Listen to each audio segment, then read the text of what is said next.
afternoon, good evening, good morning, whenever you're actually going to catch up on this, because I suspect not many people will join us live because it's midday in the UK and very, very late at night in Australia, because we are about to be joined by, honestly, my go-to beauty expert, and I don't say that lightly. I've got a few people I rely on regularly here who are just my scientists, my sort of touchstone of sanity, and Michelle Wong is one of them. When she was over here in the UK last, we filmed together, and now we've sort of become Instagram friends, which is strange. Hello, Alice. Because I've only actually spent one day together. I dragged her around to loads of beauty events as well, poor girl. Anyway, she's in, let me have a quick look. She's so easy to find because I just put in lab and up she comes. Where are you? There you go. She's brilliant. She's smart, she's funny, she's intelligent. What she doesn't know about beauty isn't worth knowing. She's a formulating chemist, she's a beauty aficionado, and I'm hoping, there she is. Hi, Nadine. Hello. Honestly, I can't thank you enough, because I have a sneaking suspicion it's after 11 o'clock at night where you are. It is, but I normally sleep at like 1, so it's okay. Okay. All right. You're like me. I have a sneaking suspicion that most beauty geeks are sort of burn the midnight oil. That's what I do. I feel like maybe that's why we like skincare, because we don't get enough sleep and we need like help. Under our We need like help. I was just saying to everybody who doesn't already know you that you genuinely are my go-to beauty expert. I love your blog. It's brilliant. Whether I'm researching Olaplex or silicons in hair care, can I just say at this point, Michelle's got a hair tie bag.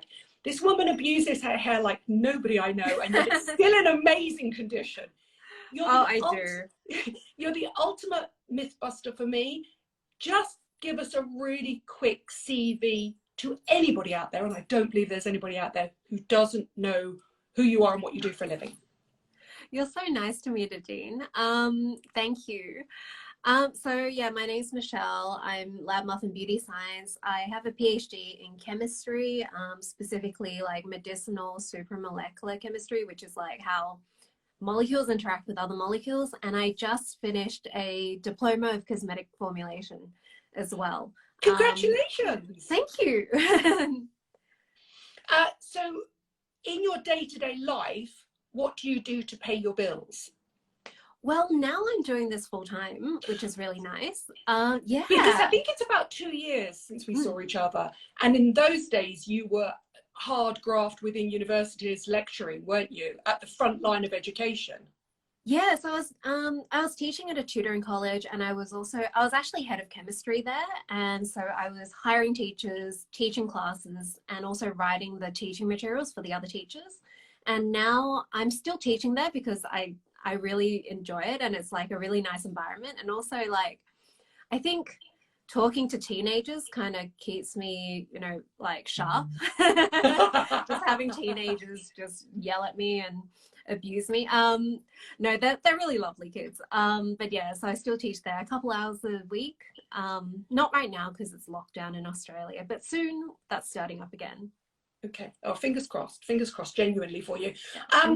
Now that you've done this diploma, does this mean you're tempted to go into cosmetic formulations, or is it purely because your brain can't get any larger and you just wanted a extra bit of information in there to help all of us?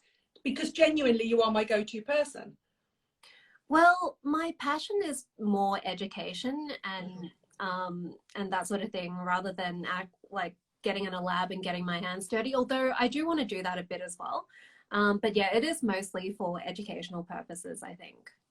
I always feel that I get approached by brands to create products the whole time, and I always think that you're the person I'd want to co-create a product with, because I want somebody who's on my side, who basically is the smartest person in the room, and that's you. That's how I see you on my feed. You're the smartest person on my Instagram feed, and I'm prepared to call you that at that point. Oh, you're so nice, Nadine.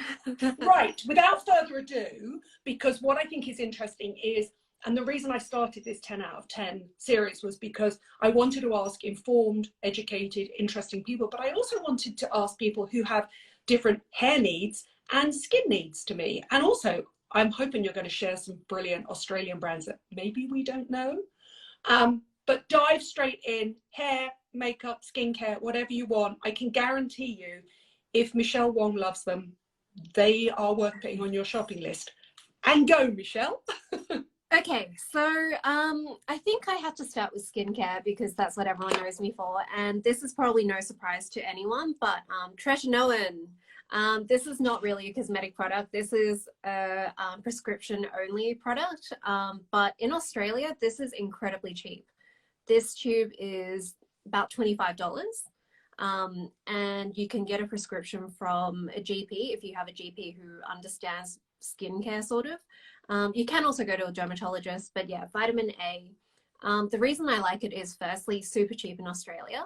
I think if you try to get like a retinaldehyde product, it's probably going to be $100 versus, yeah, $25 at the chemist.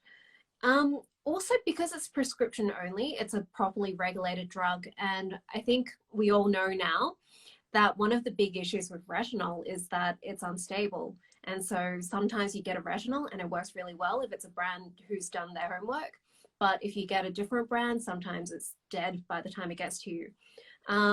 On the other hand, if it's regulated, then this is going to work until it expires. So yeah, just a lot more reliable, which I like. Okay, so the question is, why does somebody with skin like you, Miss Flawless, need Tret? And what strength is that? This is why.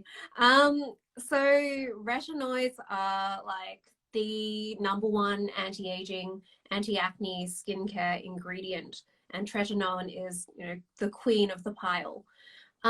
This is actually 0.025% because my doctor was a bit confused and gave me the wrong strength. My old doctor gave me 0.05. This is actually half the strength. And I preferred the stronger one because then I could combine it with moisturizer. And I feel like when I combine this with moisturizer, it's still a bit too weak. That you are tough, because I've never been able to get beyond 0.25. Even then, I just can't get past that 6 to 8 weeks of your face falling off, which, as you well know now, if you make a living creating video content, you spend your whole time just apologizing people for face dandruff. Explain to people what Tret does. And you mentioned retinaldehyde there, so don't feel like you're patronizing me. Tell them about the metabolic pathways of vitamin A within the skin too. All right, so yeah, the peeling is like, it's called the retinizing phase. That's when your skin's adjusting to retinol or a retinoid.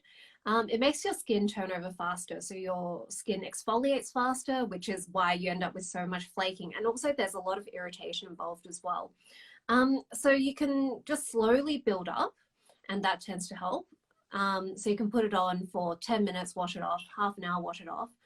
For the first few weeks when you're getting used to it. You can mix it with things. You can use the tiniest blob. When I was using 0.05, I was using a tiny blob and mixing it with lots of moisturizer. And that also makes it easier to spread, because I think the #1 mistake that people make is they get a blob and they start applying it on their cheek. And then that pea-sized blob that's meant to go over your whole face is just on one cheek. And then you're like, crap, well, I need more. What harm could it do? And then like 2 days later, you're yeah, Frankenstein. Confession time, you've been watching me. I've left my phone on late at night and you're watching me. What do you put under it to give it slip? What do you like? So I've tried using like a facial oil, mostly rosehip oil, and then that slides around really nicely. But nowadays I usually just mix it on the back of my hand with any sort of moisturizer, just to get like a bigger amount that can spread. Yeah. But yeah, this is too weak when I do that. And honestly, I put the tiniest swipe. I put maybe a quarter of a pea and mix that with moisturizer. So tiniest amount. And are you sometimes just using it here to here, or do you dare use it on your neck and chest? Oh, I'm really bad with neck and chest. I should really take it down to my tits. You're young though. You're not going to notice the difference until you get to my age. And that's when you realize how wearing an SPF to here has worked. And then you've stupidly not taken it to the tits, Michelle. Learn from my mistakes. How would you describe your skin type? Oily, acne prone, pigmentation prone. Yeah. Okay. Big pores. All right. Listen, you've got me. You had me at hello, Tret. Number 2, what do you like? So this is like the very weak. I think this doesn't even have, oh, I always forget because I hate it when products don't have the ingredients because I can't remember what's in it. But this is the Kate Ryan Total Nutrition Night Repair Complex.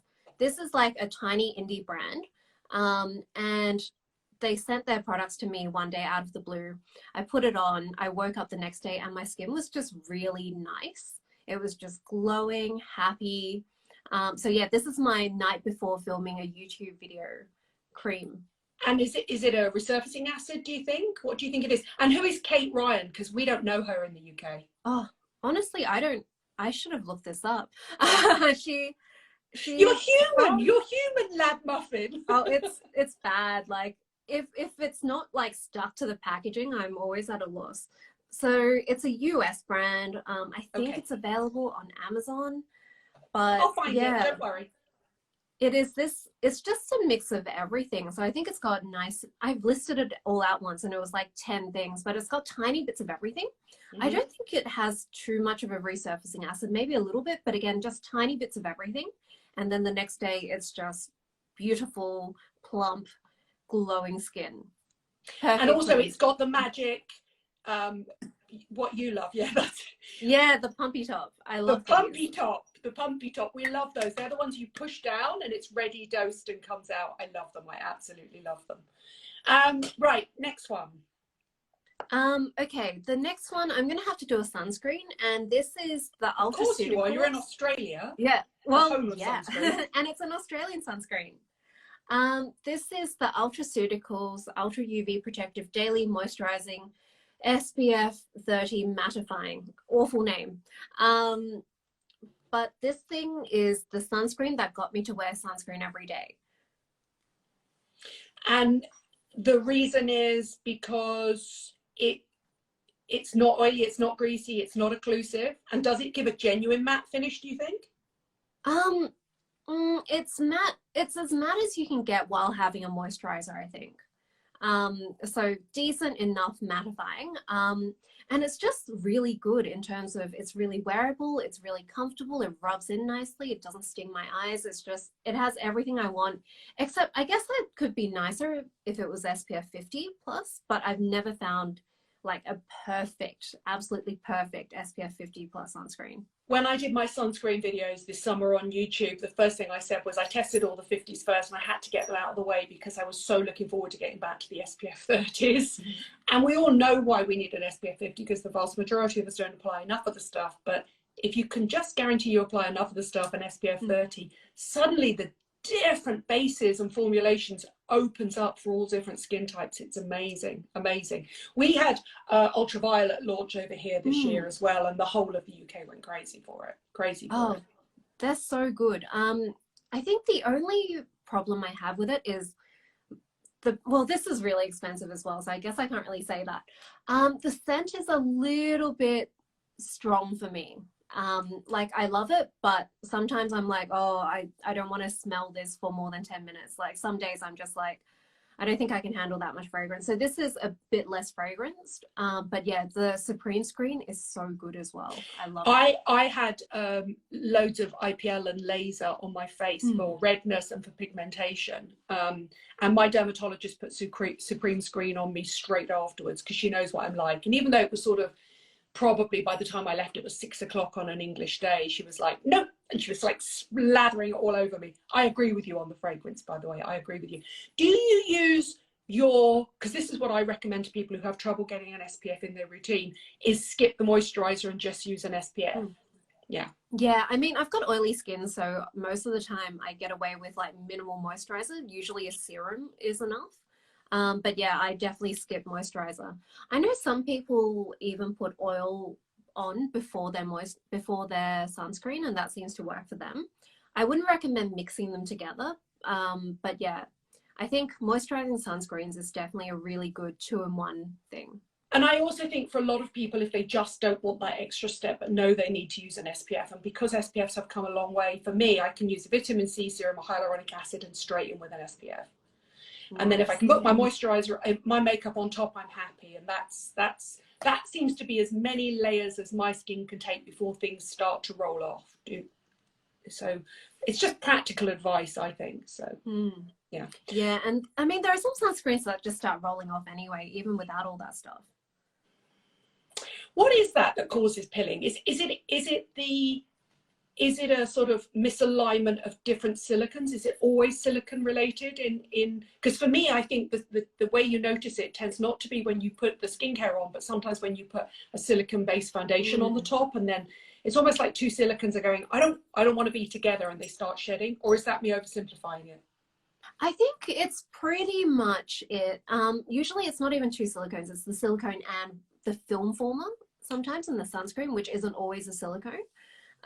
Yeah, so if there's a film former and it forms a film and then you start rubbing on it, then it comes off in pieces. Yeah. Yeah. And for anybody that's usually it.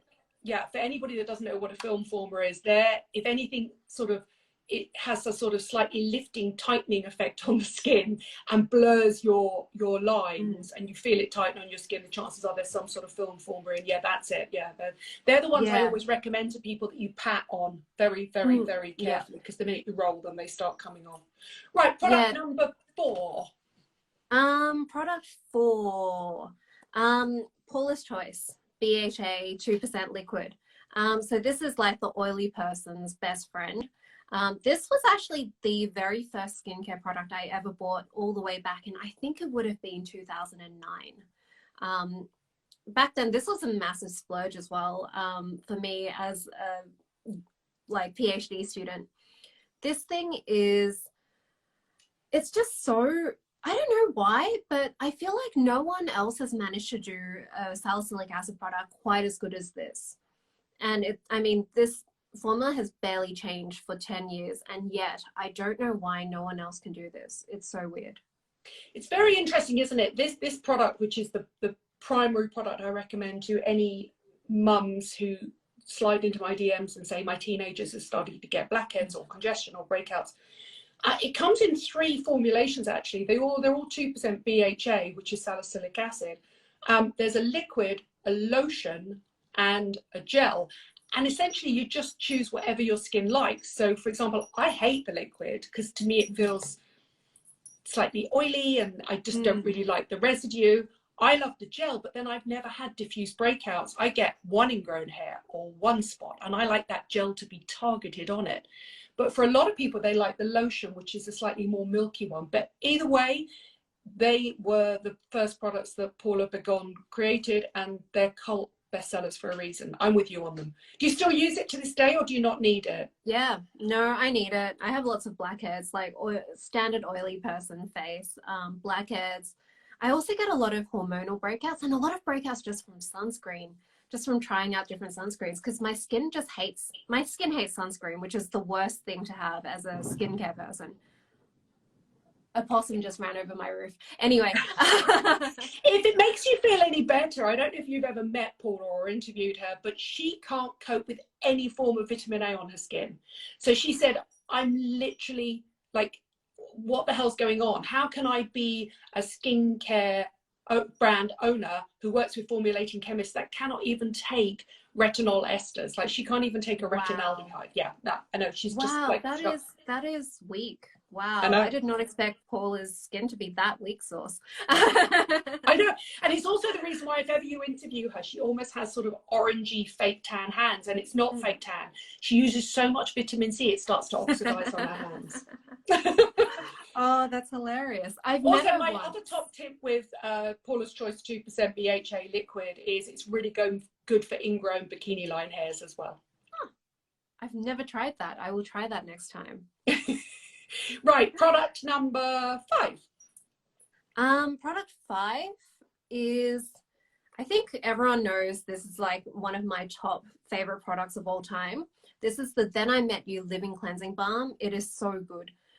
It's a cleansing balm. You put it on your face to get makeup off. I will be using this right after this to get my makeup off.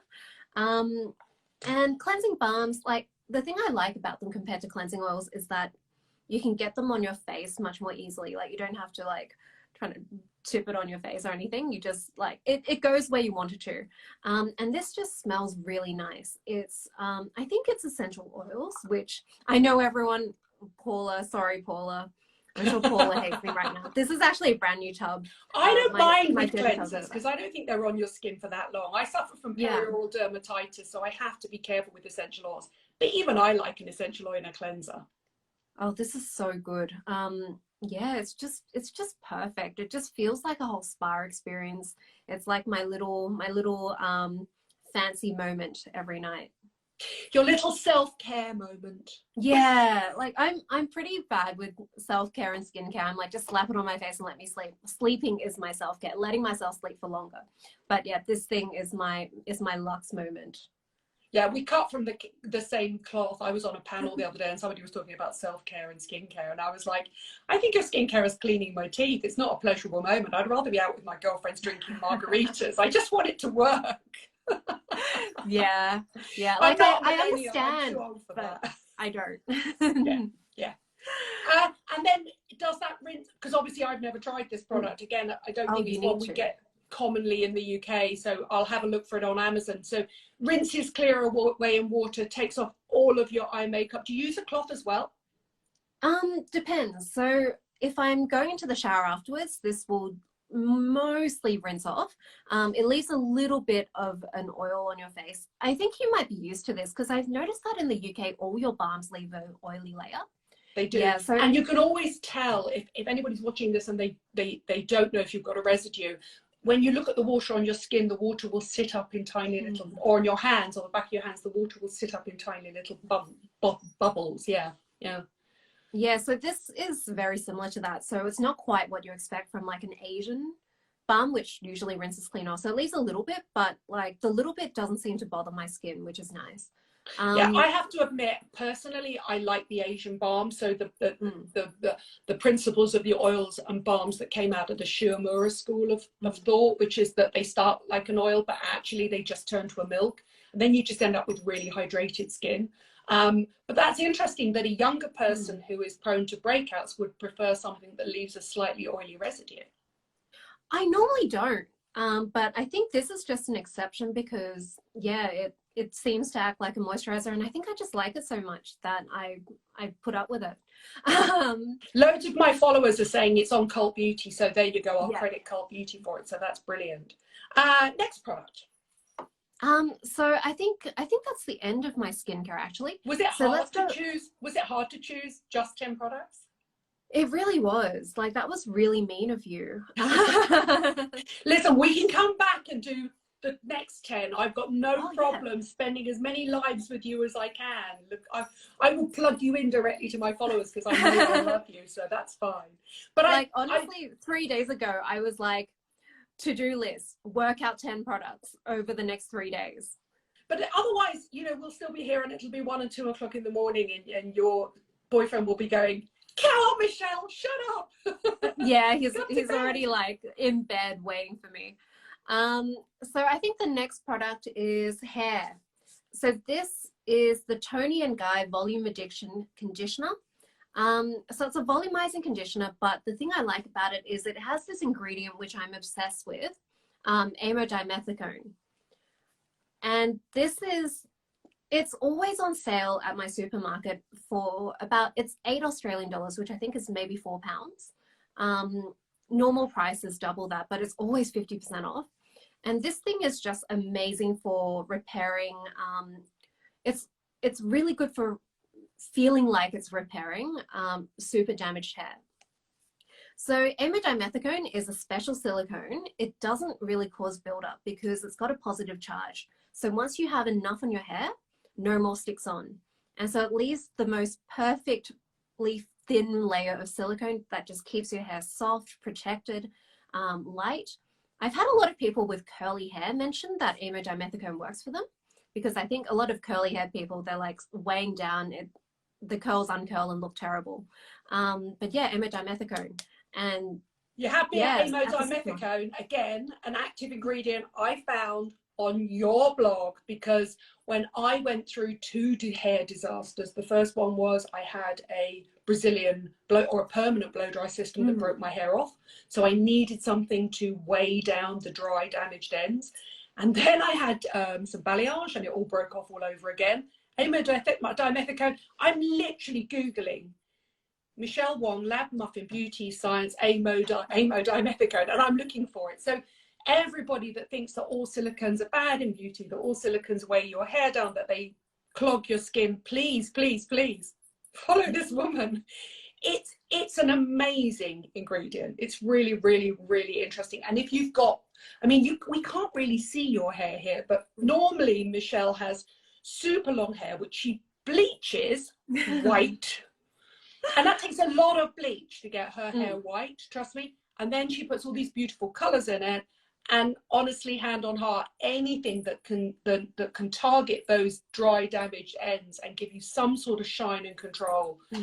Yeah, I love it. Yeah. I remember just being so sad in the shower after the first time I bleached my hair, because it felt like wet, sad noodles. And it was like, this isn't hair anymore. And this kind of restored it. So, yeah. Also, can I say at this point, whenever I talk about Olaplex, and we need to have a chat about K18. Do you have K18 in Australia? Okay. Yeah, it's... Have you done a blog about it? Yeah. Is it one of your products? No, it actually isn't, because I don't know, all the ones I picked are things that I've used for like 2 years. This is a new one for me. I'm actually doing a sponsorship with them, and the second reel, which should be going up in the next couple weeks, goes into how it works. You know, we've had chatted. K18 here have just joined. Look at that. How spooky is that? They're listening to us. Honestly, hand on heart, I found Olaplex and how Olaplex works because of you, because you've got the most brilliant descriptive form of it. And K18 is the next thing I need to try. And the only reason I'm not trying it is because I don't want to try too many things at once before I report back to people. So I'm now trying another system. But K18, I'm yours. In about a month's time, I'm all yours. Feel free to throw those peptides at my hair and get them working. And if you want to know how K18 works, Michelle will be posting about it shortly. And you will become as addicted as I am, right? Okay. So we've got, that's 6. What's number 7? So now we're going on to, actually, let's do perfume now. This is the Atelier Cologne Orange Sanguine. Yeah, the blood orange perfume. I actually bought this on the trip where I met you. So I just bought this in Paris in their little shop, and got like a little embossed thing. And this just smells really like a fresh orange. And yeah, it was my first trip to Paris, and it was really nice. And now I've been stuck in Australia, like locked inside Australia for the last 2 years. But yeah, it smells really fresh. It makes me really happy. Yeah, just a nice, happy perfume. I think it's really interesting about Atelier Cologne is the way they describe their products, is their fragrances, is they don't describe them as a midnight in Paris or your mother's fur coat or something. They just literally say what's in the tin, and I love them. And I think they do citruses probably better than anybody now. It used to be Jo Malone's kind of, I suppose, when Jo Malone left Jo Malone, she took the citrus mantle with her. But Atelier Cologne do such a beautiful collection. They're really lovely. I just today put up a, when you come over next, I'll take you around Harrods Beauty Hall and we'll just go and sniff them all. Excellent. Also, the perfect Christmas present for anybody, if you're thinking about getting them, is they do these little sampler size kits where you can just get sort of 20 miniatures. So if you don't know about somebody, you can just buy them 20. I just think it's such an interesting brand. Do you know it's owned by the L'Oreal Group? Huh, interesting. Yeah. I remember they were owned by some big company. The thing about them in Australia, you can only get them at the international airport. And obviously, that's not really been happening for me. Oh, can I post you some? DM me your address and I'll post you some. I don't know if you can because it's flammable. I know. Yeah. I'll find out, because if I can, I'll tell you what I'll try. I tell you what I'll do. I will get the PR to set, because I know them, to send you one of the little sampler sizes. And I think if they put contains fragrance stroke flammable. I'll try. For you, I Oh, will thank try. you. They are such beautiful, beautiful fragrances. They really are.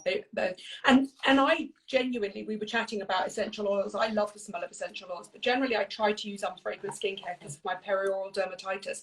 And people think that means I don't like fragrance. I love fragrance, and I love a hit of citrus. Just wakes you up as well. It has that slight aromacology effect on you, where you sort of puts a spring in your step, doesn't it?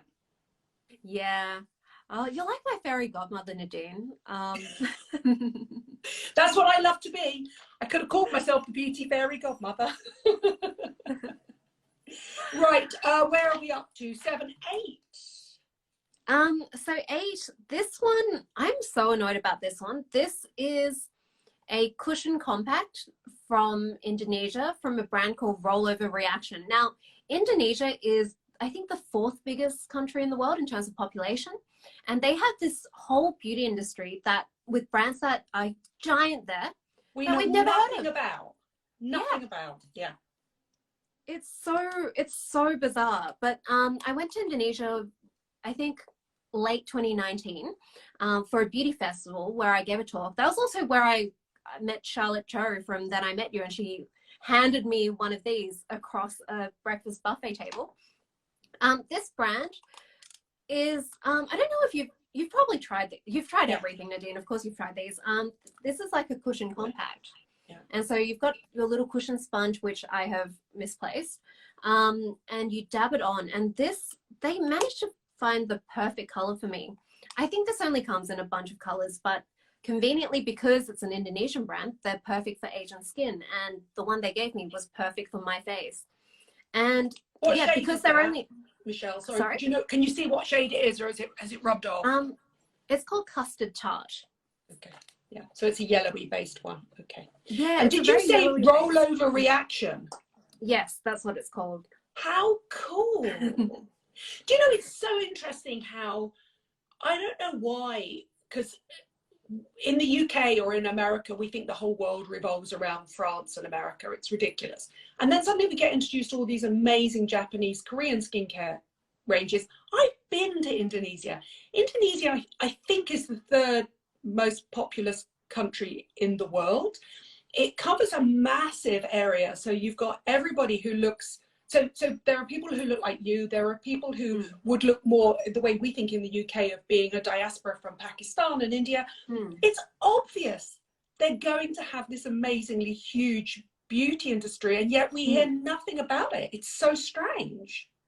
Well, like, if a brand does well in Indonesia, they don't ever have to leave Indonesia because they've got such a huge population. Or that's how it was explained to me by some people in Indonesia. And I'm like, makes that kind sense. of makes sense. If your own population is billions, at this point I wish my boyfriend was here, because he's obsessed with global populations. He's a PhD as well, but in global economics as well, within the construction industry. And Indonesia, their whole population, their economy is exploding. They're doing brilliantly. So he would know straight away. He would say, oh yes, China, Russia, Indonesia, something like that. Anyway, forgive me if I'm putting you somewhere wrong on the population chart. But yeah, why would you need to ship out? Except that if they create great products, why wouldn't people in the UK who don't necessarily look like me, which is still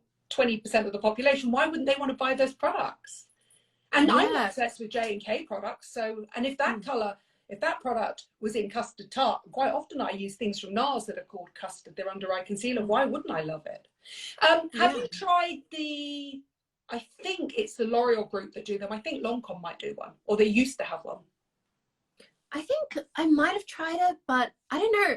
It's one of those things where they always give you the wrong shade. And then after I've tried the wrong shade, I'm like, oh, do I have to try it again? Absolutely. And you know, the interesting thing about them, when I was trying them when they first came over here, is I do think they're much better suited to an oilier skin. They give a lighter coverage, but it's a finer coverage for me. So for me, I really like them, but you've got to remember to wash your sponge. Yeah. I'm so bad at that. Yeah, me too. That's the reason I'm saying that. I'm not saying that I'm the best person at washing my makeup brushes and sponges, but you do need to rinse them out every so often. And the only other, I think at the time, the only other complaint about them was that the sponges do tend to absorb quite a lot of product, so you can go through them quite quickly. Yeah. What do you do when you run out? How do you get a new one? Oh, I can't. I messaged them on Instagram and begged them to let me buy one because like they don't ship to Australia. Nothing ships to Australia. Like we're such a small population. I think like yeah, they're like it's not worth expanding to Australia. I'm like fine. So I begged them and I think they did ship me out one, but all my mail has gotten missing because of the pandemic. I've lost so many parcels in the mail lately. But yeah, so I think it might arrive in 3 years. Who knows? Yeah, yeah. And it's interesting, we had some mail missing when we were completely in lockdown at the beginning as well. Well, I should give a shout out to them and let's hope they're on Instagram. Are they on Instagram? Yeah. They're on Instagram, yes. Okay. We'll find them out, you know, and then they'll realize that you've got so many followers and they'd be crazy not to. And also you will have followers in Indonesia. So yeah. I would put one in the post to you. Missing. I know. Right, next one.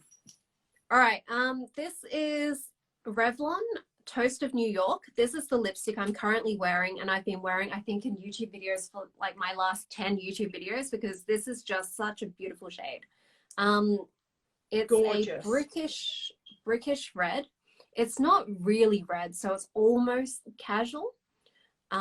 If you blot it off a bit and then put a lip balm over it, it turns into a casual shade. And yeah, it's just beautiful. I don't know why they've stopped making these shades, most brands. I think I went shopping one day looking for the same shade in any other brand because I was like, if I love it so much, I may as well get a super high-end one that I can feel fancy wearing. And yeah, no one has this. I think I found one from Charlotte Tilbury, maybe.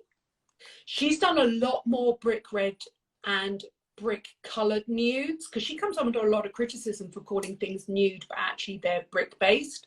I think the truth is that, well, because they have that sort of that brick color, that sort of, I mean, bricks come in all different colors, but that sort of red brick color.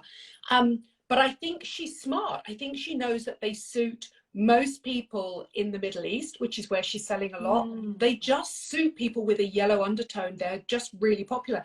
But can you have Revlon discontinued it, or can you just buy loads from Revlon? I can buy loads from Revlon. I think I was just like, you know what, I deserve something fancy, and then it was like, no, you don't get to stick with Revlon. It's so interesting that you use the term like, I wanted to buy a more expensive one just because I wanted to feel fancy. Not that anybody cares once it's on your lips. Yeah, it's just for me, like, you know, I'm like over 30 now. I deserve to have a lipstick that costs more than $10. Well, I'm putting a shout out now to anybody that knows. Is there a service online? There must be a service online where you can put in one color and they'll color match them across. There has to be. So we're looking for Revlon Toast of New York. What's the actual form of lipstick is it? Do you know what it is? Not, it's just a very boring, okay. I'll find it. It's their classic lipstick. Yeah, it's one of their super lustrous cream. Okay, super lustrous cream. Two people are saying, have you tried NARS and or Temperalia? Or have you tried Lisa Eldridge? I tried Temptalia's lipstick matching. I couldn't find a match. I tried NARS. I haven't tried Lisa Eldridge because I don't think we have her in stores here. And also she doesn't have that many shades. You really do need somebody that does a whole host of shades. Interestingly enough, I don't suppose you have Code 8, do you, in Australia? No. When you come over, I'll take you into Code 8, take it in, and they'll colour match it for you. They'll make it up. Oh, nice. Okay. They can literally make things up from all the pigments in stuff. Everybody's saying Lisa Eldridge Velvet Dragon, but even I haven't tried the Lisa Eldridge products. They are ridiculously expensive. They're very beautiful though. Yeah. Maybe that can be my super fancy lipstick. I think when all this is over and we finally get to see each other in real life, the first place we'll go is Code 8. We'll make one for you, and then we'll go to Atelier Cologne and we'll We'll go to Harrods and we'll just have fun running around like a bunch of crazy people in the aisles. I can't So, wait. so beautiful. It's so beautiful. And I think this might be your last one. Yeah, I think it is. This is the Jurlique Rose Silk Finishing Powder. Yeah, oily person's best friend is a starch-based powder, and I think this is probably, I could probably get a cheaper dupe, but I quite like this. It smells like roses. It lasts forever, and yeah, it's just a starch-based powder. Soaks up oil really well. Doesn't dry out your skin too much, and it lasts for ages. I first discovered that when the very first time I interviewed Mary Greenwell, iconic makeup artist, more Vogue covers than any other makeup artist. And I know it comes in 2 different fragrances. There's a rose one and I can't remember what the other one is. The other one's a sort of peachy, maybe one. And she used it not only because it would set whatever she did, so that she would get ready for somebody for, say, the Oscars or sort of the MTV Awards, and then she wouldn't see them for hours on end, and she needed to set everything in place. But she said there was also something really magical about dusting it over somebody's face and always giving them like a fragranced kiss just before they went off. And then she would give them a little version, like a little, to touch up their face and their lipstick, and then they'd go on their way. And I've never forgotten that story, and I just thought that was sort of quite magical. So yeah, it's very interesting, isn't it, that for me, Jurlique, they are iconic products, but yet they never appeared to go into the rest of makeup, which I found really strange, because those starch-based products are amazing. The Body Shop do one, but it's not fancy, to use one of your words. Yeah, I feel like this isn't even fancy for me anymore, because I've been using this for so long. But yeah, I think that's probably why I can't switch to anything else. This is my standards have changed. Yeah, that's the problem. It's a little bit like once you start using a little bit of Charlotte Tilbury, or once you've been into Harrods, then you go back into your local high street store and say, oh, it's just not the same in here. It's not the same anymore. Why not? Somebody asked a question earlier on, which I think is really interesting, and I would love your take on it. And then I will let you go, because I'm very aware that we're coming up to midnight in Australia. Supplements. Are you a fan of beauty supplements? Would you take them? Would you take anything for your hair? Would you take anything for your skin? Is the jury out? Depends on which one. I think there are so many supplements, and this goes for all supplements, not just beauty supplements. They all have varying amounts of information, and it's really unregulated. So I think there was a really famous study a while ago where they looked at echinacea supplements, and they actually looked for echinacea DNA, and they found that there were some that didn't even have any echinacea DNA in them. So I mean, DNA does decompose, but it's quite likely that they didn't even put in the right species. So there's always that. And then if you get something like collagen, there are so many different collagen supplements. Some are from fish, some are from cows, some are from pigs, some are broken down in different amounts. So yeah, it's always really tricky talking about supplements, but some of them do have a decent amount of evidence, like collagen supplements. Some of them I would say are probably maybe, let's say, same level as maybe vitamin B5, maybe panthenol level skincare evidence. But yeah, it really depends on the supplement. I personally don't take any for my skin or hair. I do take some for muscle aches, but yeah, and vitamin D, of course. Yeah, it's interesting, isn't it? I'm the same. I get offered, and I'm sure you do, I get offered so many partnerships with collagen companies. And I think I always take the role of like a state registered dietitian in the UK, which is that we know in an ideal world you should get every single nutrient your body needs from your diet. If maybe you're a vegan, if maybe you're skipping meals, if maybe you're eating on the run, or you're addicted to junk food, you might have some gaps. But otherwise, vitamin D is, actually I take that back. I take magnesium citrate at night because it helps me sleep. And then go the next morning. Far too much information, sorry about that. But yeah, magnesium citrate every so often, because it's a really nice sort of muscle relaxant at night and helps you sleep if your mind is racing. Vitamin D is the only one I take too. And I just think the more scientists I speak to, they will say the same thing. Yeah, I think ideally yeah, getting stuff from diet is good. I should probably take omega-3 because I've been so lazy with eating fish. But yeah, I don't know. I feel like the main supplement I take is caffeine. So, I mean, I'm not really the paragon of health here. I love you. I literally love you.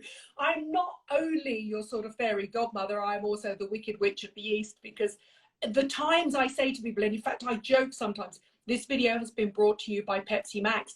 And then sometimes if Instagram's listening to me, they say, would you like to put a paid partnership on this? And I say, no, I'm only joking. I'm not actually sponsored by Pepsi Max. But the only reason I've got this energy is because I'm a terrible late riser in the morning, and then I come into my own at sort of 2 o'clock until midnight. So yes, Me too. yeah, all of this knowledge and information and shopping information is brought to you by caffeine. So I'm with you 100%. So thank you so much. I will find everything. I will list it below. Honestly, I cannot tell you enough how informative, how friendly, how brilliant Michelle Wong is. She's amazing. Oh, question. Where does Lab Muffin Beauty Science come from? Somebody asked me that when I posted up on stories. Oh, everyone asked me that and I don't have a good answer. So it was just, I was umming and ahhing about starting a blog for about 3 months and I couldn't think up a name and I just went with that. And now it's too late to change. And yeah. The times that people say to me, because sometimes when I'm doing you and Stephen, which is kind of Stephen, the times I refer to you both, because still today one of the funniest YouTube videos of all time is you and Alan talking about alcohol in skincare. It's brilliant. And the times I reference you, and then I just literally reference you as Lab Muffin. And I'm like, that's so patronizing. She's Dr. Michelle Wong, please. But I still like Lab Muffin. And I still say kind of Stephen, as if kind of is his first name and Stephen's his surname. Anyway, listen, I'll tag him below because I know you're friends. And you two genuinely are my gold standards. If I've got any questions, I come to you. You always get back to me. And you just are so informative and so friendly, and you bust so many myths. So hopefully, in a few weeks' time, let's come on and we'll just bust the top 10 myths as well. We can talk about whatever you want to talk about. I'll be led by you. But I'm very aware of the fact that it is 10 to midnight. So thank you. Thank you. I've learned so much from you. You have like a story for every product I've talked about. See, together we make a whole human being, because I've been around so long. I know the history of the product, and then you can micromanage what's actually going on inside the bottle as well. So together, seriously, people listen to us. We could create the most perfect brand in the history of brands. Not that we need any more products out there, please, but still. But if you want to, this is the person I want to work with. Oh, and also Stephen and his boxes. I could watch those stories all day. I love so interesting. Yeah. Yeah. Isn't it weird that I'm fascinated by Stephen's box now, and I don't mean that in a rude way. All right, fascinating. We never think about that. We never think about all these design decisions. I think about it sometimes because I get sent so much mail, and you should see me getting angry, stabbing boxes and then having to break them down to recycle them. So I kind of get what he's doing, but he's right. Sometimes it takes somebody who's brainy to kind of switch that light bulb on and go, why are boxes so bad? Like, why are they so hard to recycle, but yet not protect anything? So I get him. Anyway, where is he? Where's he based? Canada. Okay, so yeah. Toronto, I think. He's like, whatever it is in the morning. New York time. Yeah. He's on New York time. So he's basically just waking up going, what are those two women talking about my box for? Thank you, Sleep Tight. I appreciate it so much. Everybody, please go and follow her. Obviously, she's tagged at the top of this video, but I will tag her underneath. I will also tag her top 10 products. And if I can, and she can spare us the time, let's do top 10 myth busters next time, yeah? Excellent, yes. Thank you so much, Nadine. I'm going to go and beg, borrow and steal somehow some Atelier Cologne samples and get them sent to you. Oh, thank you so much, fairy godmother. Thank you. Bye. Night. Bye. Good night. Bye.